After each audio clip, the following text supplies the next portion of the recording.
Smoak. This golf segment brought to you by Bear Ridge Country Club. And Rob Bolton, PGA Tour Analyst, joins us, and you can find his work on PGAtour.com. And Rob, I don't know, like, the scheduling of and you see Emery. This is Emery. In case you guys wondered what Emery looks like, that's Emery Winter. Going to join us on the picks here at the desk. I don't know if it had anything to do with it, but I dominated so badly over everybody in the Masters that, maybe Smokey just felt he needed to take one major off. That's exactly my thought when I just learned that he's bowed out for the day, as you said, obviously for an incredibly good cause. But yeah, I actually thought about giving him the wrong phone number today because, yeah, you throttled us with the Masters, man. And I'm tired of losing to you. So yeah. This is, and in fact, I'm in a bit of a drought. So I'm really looking forward to this today. Yeah. Back to back for me. I'm feeling pretty good. So, Rob, this is interesting heading into the PGA. I think the world on the Masters was kind of on Rory McIlroy, and he just had one of the worst showings he's probably ever going to have at Augusta while he was there. Does it change your view of him going through the rest of the season, or do you think that was just kind of a 1 week hitch there? What's amazing is anyone who's following the sport, if you look at the period of time since then, a lot has changed in his life, in his career even, because he sat out the RBC Heritage. It was a designated event after being so vocal about how important the designated events are to him and to the PGA Tour, and then to take the hit, it gives you a little bit of a peek behind the curtain of where his mindset got to.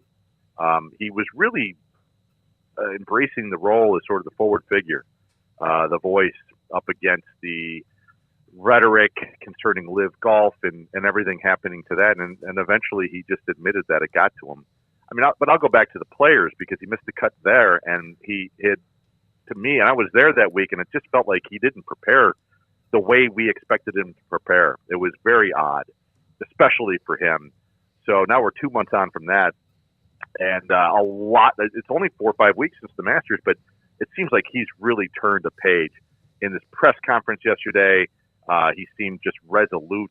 His focus is there. I'm expecting big things from him this week because he's not injured. It's just he's had to reset a little bit, recalibrate the mental, like we all need to do. He just happens to have to do it in plain sight.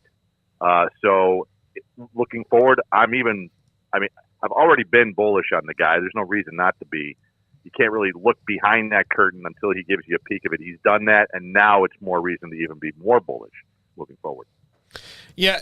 So who do you feel? I know Scottie Scheffler's your number one in the power rankings. Why Scottie Scheffler this week, and who else do you feel could maybe roll in there?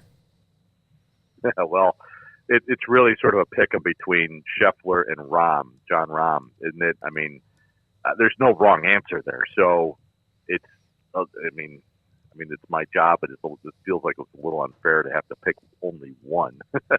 So it's a 1-2. It's a 2-1, whatever you want it to be. It wouldn't surprise nobody if that's how they finished 1-2. I don't normally look at the betting board for the exact finish or sort of a box finish for either of those. But I did this week, and it's like, okay, that makes sense. I mean, I'm not endorsing it because the odds are just very much against it, but it's that sort of situation, despite the fact that it's the deepest field in golf, and a lot of these guys are playing well. But Brooks Koepka is number 3. He's now a live golfer and playing exceptionally well. The confidence is there. He seems to really have found a balance that works for him. So I think it's those 3, and then you go from there this week, guys. Rob, do you have a dark horse that you're liking right now? Yeah, dark horse, always a relative term, but in a field like this, you don't have to go too far before you find somebody who, a guy who's never won a major. Victor Hovland is a guy who should play exceptionally well on a course like this. He certainly hits it long enough. When you have a long course with smaller greens that are running fast and they're unfamiliar to the field, ball strikers who can hit it long I mean, most of them do this these days anyway.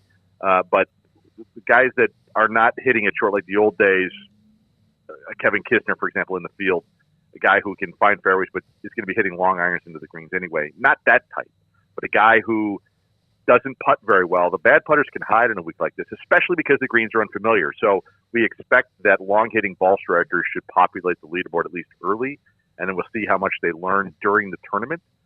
So Victor Hovland, I would say, while he's not necessarily a dark horse in the golf world, maybe in the mainstream, he could be. But guys like Xander Schauffele, Patrick Cantlay also never won a major. The PGA Championship does a great job of setting up a golf course to make this sort of thing possible. So if you're in a pool or you want to start a pool or a bet with a buddy, pick a guy who's won a major before or a guy who has not. I might even go into the has not, just because if a guy like Rahm, Scheffler, and Koepka aren't going to win this thing, this is the type of setup that could actually yield a first-time winner in a major. Okay, I have gone online and put in a random draft generator, our 4 names, and the order is Emery, Craig, me, and you, Rob. Random by the internet.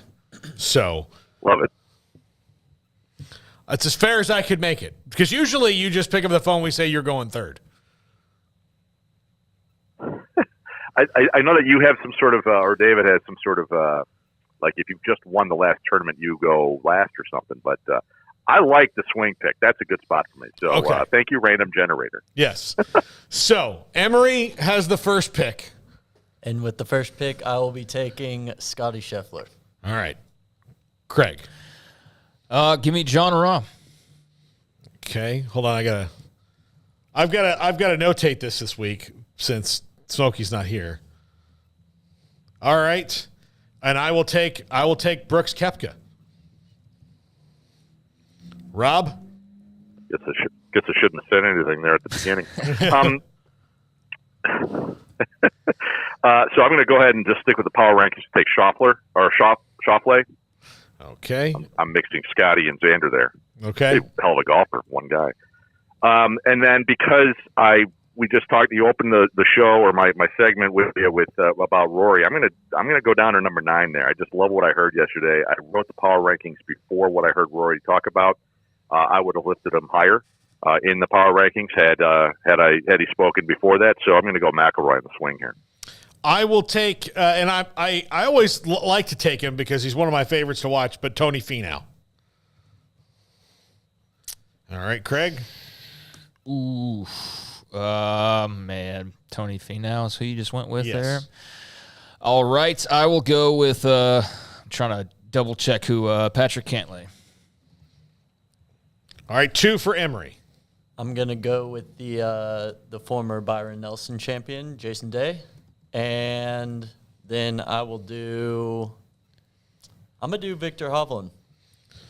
Emery, I liked what Rob was saying. Yeah, Emery's also from Oklahoma, so anybody who's played a sport in Oklahoma, Emery goes with. Okay, so back to you, Craig.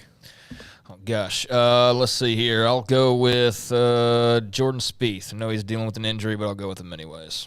Okay. Hold on. Cantlay and Spieth.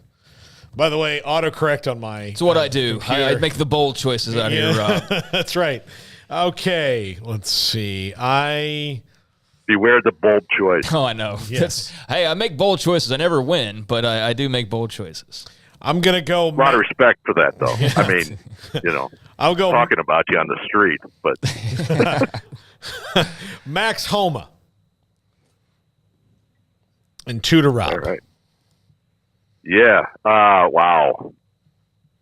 This is a nice position, and I have too many choices. So, going with the 2022 Open champion Cameron Smith, happens to be next on the Open on the power rankings, and then, oh my goodness, I'll go with the defending champion Justin Thomas. Can't believe he's going to the 4th round, but also like his positive rhetoric. He's talked about he's slumped, but he's not slumping anymore. He's defended a title before. Blah, blah, blah, blah. JT. All right. I was kind of hoping. Once I said Max Holy Homa, cow. I was hoping that you would not say Justin Thomas because I thought, All right, good. I got it here. Because there are two guys that are 10th and 11th in your power rankings that have brought me nothing but tragedy when I pick them, and I think it's my fault. I left them there for you. And Dustin Johnson and Tyrrell Hatton. So I, out of superstition, will go with Matt Fitzpatrick. I mean, there's not a good reason. You got a lot of pressure on you to go 3 in a row, man. Yeah, I can't. I don't. Those two guys there, and Dustin Johnson, when he slid down those stairs at the Masters, I mean, he was the talk of the golf world, and that was going to be when he won it. And of course, he fell down the stairs. So, before Craig picks, that roar you just heard is the Tyrrell Hatton fan nation celebrating that you did not pick him for this draft. He undid what was, for me, I had a great rest of the roster, and twice he's really hit the wall. So, all right, Craig, back to you. I'll take – I think I might have missed a couple of names that were selected, so I don't know if I'm getting them all, but I'll take Tyrell Hatton. Let's go. Who cares? Let's look, you're not the bad voodoo on him. I am. So, yeah, it's not him. It's me. All together. All right, Emery, last pick. I'm going to take Sanjay. Okay. All right, Rob, your thoughts on our rosters? Well, the first thought just jumps off the page. We cannot lose to Craig this week. That's I will not stop talking. Yeah. Right. I mean, that's kind of like we've said that before, and we've succeeded. But this week specifically, especially having Spieth, I mean, Rahm and Cantlay, of course, but Spieth sitting there and then Hatton, the juju, man. I mean, maybe that's all that Tyrrell Hatton needed was Craig to draft him. So I think that's where the brightest light is on for me. I mean, I'm giddy. I'm happy Smokey's not here today because getting those 4 players, and I know he would have probably taken 3 of them at some point. So I'm thrilled there. Emery's got a really sneaky, strong. I mean, there's a lot to love there. Getting him in the last pick was strong. I was wondering what he was going to do with that because he had a couple of other options. Dustin Johnson did not get drafted, though. How about that? Mm-hmm. That's kind of unheard of. And he's also been playing really well in Live Golf, coming off the victory on Sunday in Tulsa. So, again, had we had another team here, got another 4, no doubt DJ would have been picked. Paul, I can't say more than what I just said a minute ago. You know, the target's on your back to go 3 for 3 here. That's more my MO, but hopefully that streak will start this week. Yeah, well, renewed. I hope I can. I mean, if I have to go for the Catalina Slam as we get to the next one, that's pressure I don't know if I'm ready for.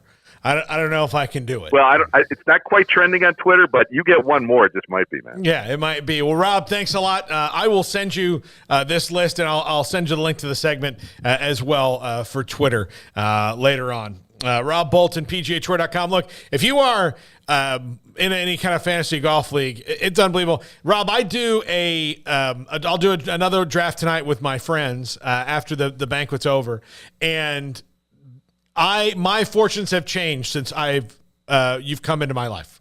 So I've won several times. Wow. So yes, it was. I haven't even heard that kind of rhetoric from my own wife. So I'm really impressed. Thank you very much, man. Yes. So following along, and that one goes even way deeper, and there's more people in it. So I've got to. Yeah. I go into the sleeper picks and everything, and then if it ever runs dry, if we've run out of guys that you've got in those lists, that's usually when I get in trouble. But I have the 3rd pick tonight, so we'll see how that goes. Well, as long as I keep hearing from you for these segments, I know things are going well outside the ropes for you after the show, after the banquet and all that. Good deal. All right. Thanks, Rob. Appreciate it. Rob Bolton, PGATour.com. Follow him on Twitter as well. He's fantastic.